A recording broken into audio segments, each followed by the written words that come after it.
Yehovah Eloheinu Svaot, Kadosh, Kadosh, Kadosh. Please fill me and lead me and cover me with your Ruach HaKodesh, that I may speak your written words with boldness to those who listen. I ask all these things in Yeshua HaMashiach's name. Amen. We'll start with the Shema. Listen and obey. Children of Yehovah, pay careful attention and respond. Yehovah is our power and authority.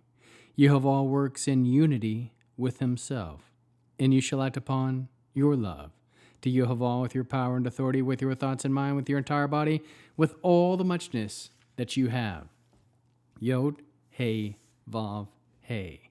Han, behold, nail, behold. Shmuel Bet, 2 Samuel chapter 1. Shaul had died, and David had been 2 days in Ziklag, after returning from the slaughter of the Amaleki. On the 3rd day there came a man from Shaul's camp with his clothes torn and earth on his head. He approached David, fell on the ground, and prostrated himself. David said to him, "Where are you coming from?" "I escaped from the camp of Israel," he replied. "Tell me, please, how did things go?" asked David. "The people have fled the battle," he answered, "and many of them are wounded and dead. Shaul and Jonathan, his son, are dead too." David asked the young man who had told him this, "How did you know that Shaul and Jonathan, his son, are dead?" The young man who had told him said, "I happened to be on Mount Gilboa when I saw Shaul leaning on his spear. The chariots and cavalry were bearing down on him. He looked behind him, saw me, and called to me. I answered, 'Here I am.' He said to me, 'Who are you?' And I answered, 'I am the Amaleki.' He said to me, 'I am in agony, and I'm going to die. But I'm still alive. So please, stand next to me and kill me.' So I stood next to him and killed him, because I was sure he was so badly wounded that he couldn't live. I took the crown that was on his head and the bracelet on his arm and have brought them here to my Lord."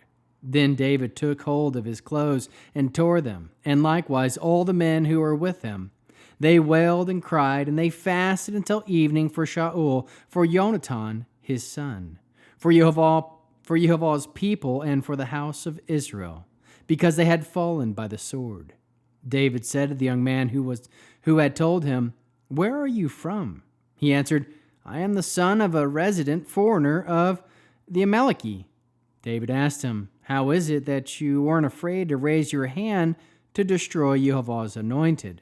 David called on one of his young men and said, "Go over to him and kill him." The man struck him down, and he died. David said to him, "Your blood is on your own head. Your own mouth convicted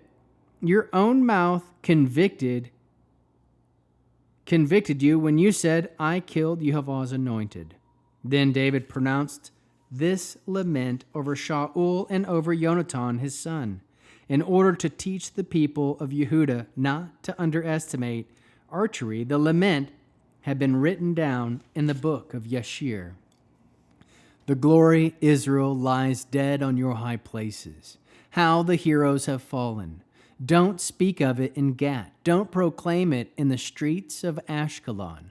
Then the daughters of the Plishtim won't rejoice. The daughters of the uncircumcised won't gloat. Mountains of Gilboa, may there be on you no dew, no rain, no fields with good crops. Because the shields of the heroes were dishonored. The shield of Shaul was no longer rubbed with oil. From the blood of the dead, from the flesh of the heroes, the bow of Jonathan did not retreat, or the sword of Shaul return unsatisfied. Shaul and Jonathan, loved and gracious while alive, were not separated even in death. They were swifter than eagles, stronger than lions.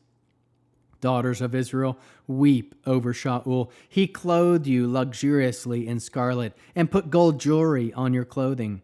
How the heroes have fallen in the hearts of battle. in the heat of battle. Yonatan killed on your high places. I grieve for you, my brother Yonatan. You meant so much to me. Your love for me was deeper than the love of women. How the heroes have fallen and the weapons of war perished. How can we learn to love our Creator after reading this first chapter of 2 Samuel? We can speak the truth. Show respect to the anointed of Yehovah. Wail, cry, and fast for those who pass that you love. Respect the anointed of Yehovah. Aim to be full of love and grace. Lament for those who have passed. Love deeper than that of a woman. How can we love others as Yeshua loves us? We can encourage others to speak the truth in love and respect the anointed of Yehovah. Bear one another's burdens. We can aim to fall in love, to be full of love and grace, and love deeper than that of a woman. Produce spiritual fruit, love, joy, peace, patience, kindness, goodness, faithfulness, humility, and self-control. We'll end with the Aaronic blessing using the name. Yehovah will kneel before you presenting gifts, and he will guard you with a hedge of protection. Yehovah will illuminate the wholeness of his being toward you, bringing order, and he will provide you with love, sustenance, and friendship. Yehovah will lift up the wholeness of his being and look upon you and will set in place all you need to be whole and complete